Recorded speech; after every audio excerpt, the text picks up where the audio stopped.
Very good morning dear students. Last class we discussed about the DNA replication और मैंने तभी आपको बता दिया था कि अगले क्लास में मैं DNA ट्रांसक्रिप्शन लेकर आऊँगी। तो DNA ट्रांसक्रिप्शन पढ़ने से पहले जो एक छोटा सा टॉपिक है जिसको जानना बहुत ज़रूरी है उसका नाम है सेंट्रल डॉग्मा। सेंट्रल डॉग्मा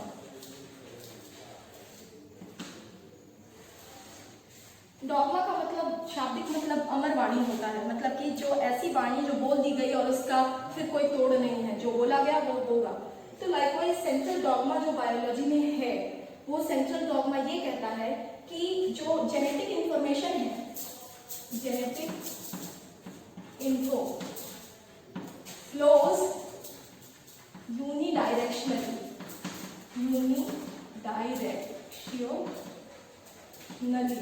अब इसका क्या मतलब है हम समझेंगे। यूनिडायरेक्शनली से हमारा मतलब ये है कि जब भी जेनेटिक इंफॉर्मेशन का फ्लो होना होगा तो वो डीएनए से आरएनए में और आरएनए से प्रोटीन में होगा।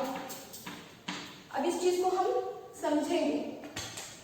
डीएनए से आरएनए में, आरएनए से प्रोटीन में, डीएनए से आरएनए में जो कन्वर्जन है वो कहलाता है ट्रांसक्रिप्शन, और यही आज का हमारा टॉपिक होगा। इसी को हम डिटेल में पढ़ेंगे कि ट्रांसक्रिप्शन क्या है, और आरएनए से प्रोटीन के कन्वर्जन को ट्रांसलेशन कहते हैं। ट्रांसलेशन कहते हैं। तो जेनेटिक इंफॉर्मेशन का फ्लो हमेशा डीएनए से आरएनए, आरएनए से प्रोटीन होता है। इसी चीज को हम कहते हैं central dogma of molecular biology, या ये कहें बायोलॉजी। तो इस चीज का ऐसा नहीं है कि एक्सेप्शन नहीं है, कुछ एक्सेप्शंस भी हैं, जैसे कि डीएनए जो है वो आरएनए से भी बनता है। इसको कहते हैं reverse transcription. Reverse transcription.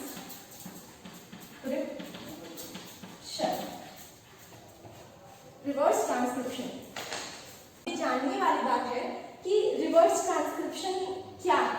Reverse transcription या टेमेनिज्म, टेमेन और बाल्टीमोर ने इस प्रोसेस को डिस्कवर किया था रेट्रोवायरसेस में। कहाँ होता है ये प्रोसेस? रेट्रोवायरसेस। रेट्रोवायरसेस जैसे हमारा एड्स वायरस जो है वो बेसिकली एक आरएनए वायरस है। तो फिर वो कैसे हम लोगों को ये बीमारी देता है? सिंपल सी बात है, वो अपने आरएनए को पहले ट्रांसक्राइब करता है, रिवर्स ट्रांसक्राइब करता है डीएनए में, और वो डीएनए फिर हमारे अंदर के डीएनए में जाकर जुड़ जाता है और रेप्लिकेट और प्रोटीन ट्रांसक्राइब करना शुरू कर देता है। तो रिवर्स ट्रांसक्रिप्शन एक एक्सेप्शन है सेंट्रल डॉग्मा का। सेंट्रल डॉग्मा दावा करता है कि जो फ्लो है जेनेटिक इंफॉर्मेशन का वो यूनिडायरेक्शनली है, जबकि ऐसा नहीं है। कुछ अपवाद बायोलॉजी में हमेशा होते हैं किसी भी सूत्र के। तो यहाँ अपवाद एक रिवर्स ट्रांसक्रिप्शन है, और भी है जैसे प्रोटीन से आरएनए बनना, कुछ प्रियॉन्स होते हैं, वैसे वायरसेस जिनका जेनेटिक कंटेंट प्रोटीन होता है, तो वहां पर भी अपवाद होता है कि वो प्रोटीन से फिर डीएनए या आरएनए बना सकते हैं। ठीक है, तो कुछ अपवाद है, लेकिन मूलतः सब में यही होता है कि डीएनए से आरएनए बनता है, आरएनए से प्रोटीन बनता है। ठीक है, अब हम लोग एक्चुअल टॉपिक जो हमारा है ट्रांसक्रिप्शन उसको समझेंगे। ट्रांसक्रिप्शन समझने के लिए हम लोगों को जरूरी है कि हम ये चीज समझें कि क्या सिमिलैरिटी है और क्या डिफरेंसेस है रेप्लिकेशन और ट्रांसक्रिप्शन के बीच में।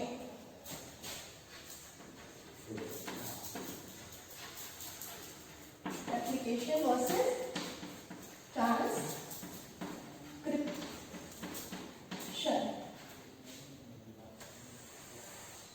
जो रेप्लिकेशन होता है बच्चों, वो डीएनए के पूरे मतलब एक सेल के अंदर जितना डीएनए मौजूद है वो सबका सब अपनी कॉपी बनाता है।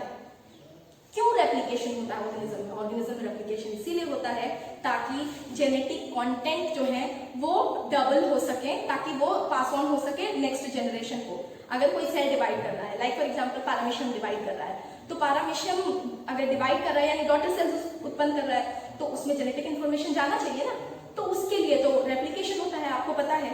तो डीएनए का रेप्लिकेशन होना मतलब कि इंटायर डीएनए मॉलिक्यूल का कॉपी होना, जबकि अगर ट्रांसक्रिप्शन की बात करें तो सिर्फ और सिर्फ segment of DNA, segment of DNA transcribes जबकि इंटायर डीएनए मॉलिक्यूल रेप्लिकेट्स। बात समझ आए बच्चों? इंटायर डीएनए मॉलिक्यूल रेप्लिकेट्स, जबकि ट्रांसक्रिप्शन किसका होना है? जिसका प्रोटीन बनना है। और डीएनए का हर सेगमेंट प्रोटीन बनने के लिए रिस्पॉन्सिबल नहीं है। आगे जब हम ट्रांसक्रिप्शनल यूनिट समझेंगे तो देखेंगे कि किस तरह से यूकैरियोटिक डीएनए की अगर हम बात करें तो उसमें इंटरवीनिंग सीक्वेंसेस होते हैं, इंट्रॉन्स होते हैं जो कि यूजलेस होते हैं। तो वो later on we will discuss. Right now I have taught you the difference between replication and transcription. हालांकि दोनों रेप्लिकेशन में भी और ट्रांसक्रिप्शन में भी न्यूक्लियोटाइड के चेन ही बन रहे हैं। डीएनए भी एक न्यूक्लियोटाइड का ही चेन है और आरएनए भी एक न्यूक्लियोटाइड का ही चेन है। पर देयर इज अ डिफरेंस। क्या डिफरेंस है? डिफरेंस इज दैट कि entire DNA molecule is copied in replication whereas a segment of DNA is copied in transcription. Understood? तो अब हम लोग थोड़ा सा देखेंगे कि डीएनए का ट्रांसक्रिप्शन क्या होता है।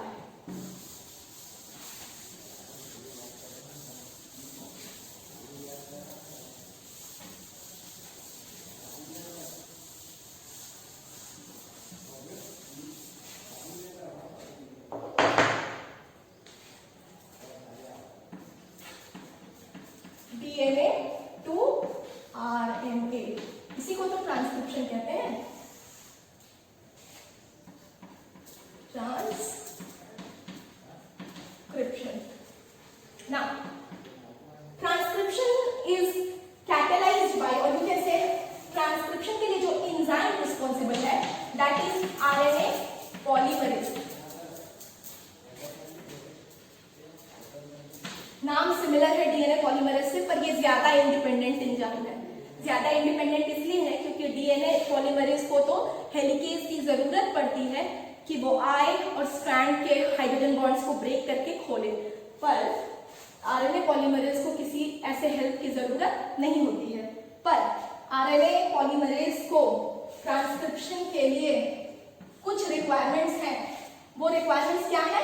एक ट्रांसक्रिप्शनल यूनिट की रिक्वायरमेंट है। ट्रांसक्रिप्शन यूनिट की रिक्वायरमेंट है। अब ये ट्रांसक्रिप्शन यूनिट क्या है इसको समझेंगे। एक ट्रांसक्रिप्शन यूनिट में one transcription unit is equal to a promoter plus a DNA segment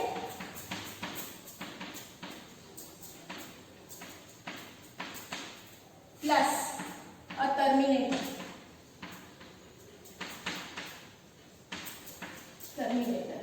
अब समझेंगे कि हम क्या कहना चाह रहे हैं। प्रमोटर क्या है? डीएनए का वो सेगमेंट जिसको देखकर आरएनए पॉलीमरेज समझेगा कि यहां से ट्रांसक्रिप्शन शुरू करना है। और ये आरएनए पॉलीमरेज अकेले नहीं समझेगा, इसके लिए मदद को आएंगे ट्रांसक्रिप्शन फैक्टर्स। कई ट्रांसक्रिप्शन फैक्टर्स होते हैं, 1, 2 ऐसे करके नाम नोमेनक्लेचर किया गया उनका। ट्रांसक्रिप्शन फैक्टर 1, ट्रांसक्रिप्शन फैक्टर 2, वो इलैबोरेट स्टडी है, डेप्थ में स्टडी है, वो ग्रेजुएट लेवल पर जानने की चीज है। आप बस इतना समझिए कि आरएनए पॉलीमरेज को सपोर्ट करने के लिए ट्रांसक्रिप्शन फैक्टर आते हैं ताकि आरएनए पॉलीमरेज जो है प्रमोटर को रिकॉग्नाइज कर पाए। और प्रमोटर के प्रेजेंस के कारण ही पता चलता है आरएनए पॉलीमरेज को कि इस डीएनए सेगमेंट को ट्रांसक्राइब करना है। फिर वो डीएनए सेगमेंट जिसको ट्रांसक्राइब करना है, अब यहाँ पर ये भी समझने लायक बात है कि जो डीएनए सेगमेंट जो होता है बहुत लंबा चौड़ा सेगमेंट ट्रांसक्राइब हो जाता है। आप मान के चलिए 8000 न्यूक्लियोटाइड्स वाले सेगमेंट, 8000 न्यूक्लियोटाइड का एक डीएनए सेगमेंट ट्रांसक्राइब होता है, पर उसका इफेक्टिव पोर्शन जो है जिसको कि प्रोटीन बनाने में यूज होना है वो सिर्फ 1200 न्यूक्लियोटाइड का है। मतलब ये 1200 न्यूक्लियोटाइड ही कोड करेंगे किस चीज के लिए? एक्सॉन के लिए। एक्सॉन क्या है? एक्सॉन मतलब वो जो कि प्रोटीन के लिए कोड करेगा, जो एक्सप्रेस होगा प्रोटीन के फॉर्म में, वो एक्सॉन है। बाकी के डीएनए सेगमेंट्स जिसका कि कोई वजूद नहीं है, लगभग 80 to 85% रेसिड्यू आप घटा लीजिए, 8000 में से 1200 घटा लीजिए, ठीक है? तो 8 और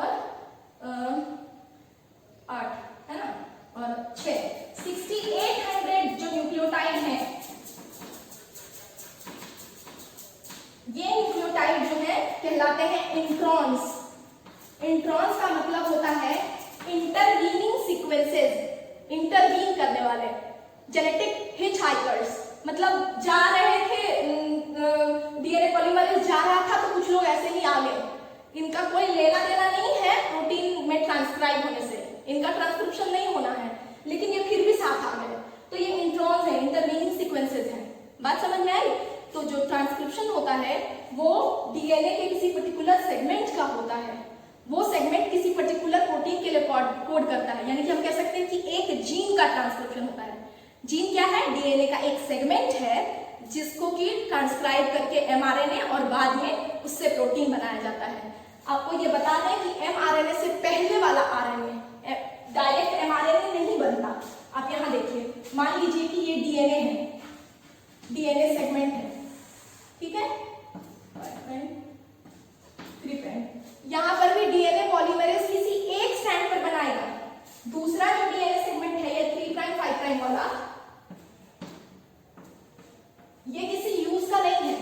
इन द सेंस यूज का नहीं है का मतलब ये है कि आरएनए पॉलीमरेज भी 5', 3' डायरेक्शन में ही एक्ट करता है, और डीएनए का ट्रांसक्रिप्शन होने के लिए ये जरूरी है कि किसी एक स्ट्रैंड का ही ट्रांसक्रिप्शन हो, क्योंकि अगर दोनों स्ट्रैंड का ट्रांसक्रिप्शन होगा तो फिर सिंपल सी बात है, कॉम्प्लीमेंट्री नए स्ट्रैंड्स जो होंगे वो आपस में जुड़ के डबल स्ट्रैंडेड आरएनए बना देंगे, फिर तो सारा वर्क ही चौपट हो गया।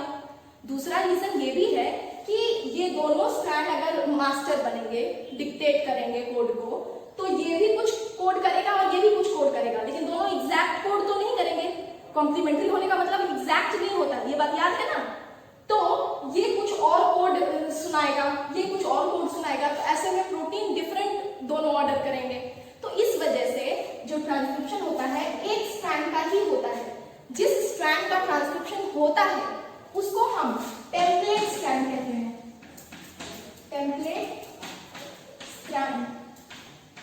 और जिसका ट्रांसक्रिप्शन नहीं होता संयोग से, उसी को हम कोडिंग स्ट्रैंड कहते हैं, कोडिंग स्ट्रैंड। ये कोडिंग स्ट्रैंड हो जाएगा 3', 5' वाला, इससे डिक्टेशन नहीं लेगा, इससे ऑर्डर्स नहीं लेगा RNA polymerase. RNA polymerase order लेगा टेम्पलेट स्ट्रैंड से, यानी कि 5', 3' वाले डायरेक्शन वाले स्ट्रैंड से। और फिर मैंने तो आपको बताया ही कि वो कैसे ऑर्डर लेगा, आरएनए पॉलीमरेज का ट्रांसक्रिप्शन फैक्टर मदद करेंगे वैसा सीक्वेंस ढूंढने में जहां पर पता चले कि भाई डीएनए सेगमेंट यही है, इसी को जीन के लिए ट्रांसक्राइब करना है। वो सेगमेंट क्या है? प्रोमोटर। प्रोमोटर जो है वो देख करके आरएनए पॉलीमरेज वहां जाएगा और अपनी एक्टिविटी शुरू करेगा, फिर वो उस डीएनए सेगमेंट को, पूरे डीएनए सेगमेंट को ट्रांसक्राइब करेगा। मैंने आपको बताया कि डीएनए सेगमेंट बहुत लंबा चौड़ा ट्रांसक्राइब होगा, लाइक 8000, एग्जाम्पल के लिए 8000 न्यूक्लियोटाइड ट्रांसक्राइब होंगे, पर वो जिस चीज को रिजल्ट करेंगे उसको कहेंगे हम, इससे जो बनेगा, मान लीजिए ये 5', 3' पे जो बन रहा है, ऐसा करके ऐसे मान लीजिए ये आरएनए बन रहा है, तो ये आरएनए HNRNA है। HNRNA मतलब heteronuclear RNA. Heteronuclear RNA, heteronuclear RNA क्या है? वैसा आरएनए जिसमें स्ट्रेच जो है बहुत ज्यादा है, कहने का मतलब उसमें एक्सॉन और इंट्रॉन, कोडिंग सीक्वेंसेस और नॉन कोडिंग सीक्वेंसेस दोनों मौजूद हैं। फिर बाद में इसका प्रोसेसिंग होना है, HNRNA का प्रोसेसिंग होगा। ये प्रोसेसिंग क्या है? ये प्रोसेसिंग कुछ नहीं है, प्रोसेसिंग दो तरह से होती है, एक 5' G कैपिंग और दूसरा poly A tail, 3' poly A tail. मतलब क्या है कि ये HNRNA जो है, ये HNRNA जो बना है ना, इस HNRNA को प्रोटेक्ट करने के लिए, क्यों? क्योंकि ये RNA बन करके फिर बाहर जाएगा ना, बाहर सेल से धो करके राइबोसोम जहां मौजूद है वहां जाएगा, तभी तो ट्रांसलेशन होगा। तो उसके लिए जरूरी है कि इसको सेल के न्यूक्लियस के बाहर भेजा जाए। बाहर ऐसे ही भेज देंगे तो शायद एंजाइम इसको तोड़ ताड़ देगा, डिग्रेड कर देगा, तो इसके लिए हम इसकी प्रोटेक्शन लेयर बनाते हैं, ये 5G कैपिंग करते हैं। कहने का मतलब ये HNRNA का पहले मान लीजिए इतने से इतने दूर का सीक्वेंस जो है ये इंट्रॉन का था, इंट्रॉन का था। तो यहाँ पर एक और एंजाइम आएगा जिसका नाम है स्प्लाइसियोसोम, स्लाइसियोसोम। ये स्लाइसियोसोम जो है आकर के इंट्रॉन को रिकॉग्नाइज करके वहां पर जुट जाएगा। अब जो है ये सर्कुलराइज कर जाएगा, ये व्हाइट वाला सर्कुलराइज कर जाएगा, ये दोनों पिंक आपस में सट गया, ये व्हाइट वाला सर्कुलराइज कर गया, और ये पूरा जो अब बचा है इस पर वो एक्सॉन बचा है, ये एक्सॉन है। इंट्रॉन तो निकल गया, किसके कारण निकला? स्लाइसियोसोम के कारण, ठीक है। फिर ये एक्सॉन निकल जाने के बाद जो रेसिडुअल बचा ये मेरा इंपॉर्टेंट है, और ये इंपॉर्टेंट होने के कारण म्यूजिक सर पटेल सर उनका नंबर साइंस के ऊपर दे देना। साइंस 12 में म्यूजिक सर का नंबर नहीं है, आप मेरे को व्हाट्सएप पे सेंड कीजिए। तो एक्सॉन जो है वो कोडिंग सीक्वेंस है ना। हम लोग क्या बात कर रहे थे कि मान लीजिए 5 प्राइम से 3 प्राइम पर आरएनए का बनना शुरू होता है, तो ये आरएनए जो है ये हेटेरोन्यूक्लियर आरएनए, मतलब इसमें वैसे सीक्वेंसेस भी हैं जिनका प्रोटीन में बनना है, लेकिन वैसे सीक्वेंस भी है साथ में जिसका कोई मतलब नहीं है, जैसे कि बताया ना इंट्रॉन्स जो बस साथ हो लिए हैं जिनका कोई पर्पस नहीं है। तो स्लाइसियोसोम नाम का एंजाइम आएगा और वो इंट्रॉन वाले दोनों एंड्स को रिकॉग्नाइज करेगा, जितने भी इंट्रॉन्स होंगे, ये मैंने एक का ही एग्जांपल बताया आपको, वहां पर स्लाइसियोसोम जाके ऐसा लूप फॉर्म करेगा और इसको बाहर निकाल देगा, और फिर सिर्फ एक्सॉन बच जाएंगे, यानी कि ये कोडिंग सीक्वेंसेस हो गया। अब इससे प्रोटीन के बनने का ताल्लुक है, डायरेक्ट ताल्लुक है। तो अब इसको न्यूक्लियस में ये सारी एक्टिविटी हो रही है, अब इसको बाहर जाना है, कहाँ जाना है? तो राइबोसोम पर, और राइबोसोम कहाँ होता है? एंडोप्लाज्मिक रेटिकुलम पर, रफ एंडोप्लाज्मिक रेटिकुलम पर। तो ये सेल के अंदर जो इसका ट्रांसपोर्ट होगा वो सेफ होना चाहिए। सेफ होने के लिए इसको 5G कैप यानी कि ऐसे सीक्वेंसेस लगेंगे जी के, ये सब जी न्यूक्लियोटाइड आप पढ़ चुके हो, 4 तरह के होते हैं, है ना। तो ये जी 5 प्राइम पर ये जी कैपिंग होगी, और पीछे में इसके लगाया जाएगा ए, बहुत सारा ए, जिसको कि पॉली ए टेल कहेंगे 3 प्राइम पर। बात समझ में आई? तो अब ये जो है वो मैच्योर आरएनए हुआ जिसका कि प्रोटीन में कन्वर्जन होगा। ये जानने लायक बात है बच्चों कि डीएनए का सेगमेंट, मान लो एक ही सेगमेंट है तो वो हजारों और लाखों बार ट्रांसक्राइब किया जा सकता है। वो डिपेंड करेगा कि कितने अमाउंट ऑफ प्रोटीन चाहिए सेल को। डीएनए का जब रेप्लिकेशन हो रहा था तो सिर्फ एक बार ही पूरी डीएनए कॉपी होती थी, पर ट्रांसक्रिप्शन में क्या है कि प्रोटीन बनना है, वो डायरेक्टली प्रोपोर्शनल होगा कितनी बार ट्रांसक्रिप्शन होता है एक पर्टिकुलर डीएनए सेगमेंट का, एक जीन का। तो बात समझ में आ गई कि जीन क्या है? जीन वो स्ट्रेच ऑफ डीएनए है that will code for a protein. मैंने आपको पूरा एक ओवरव्यू दे दिया कि किस तरह से ट्रांसक्रिप्शन होता है। In the next class we will discuss some other topic.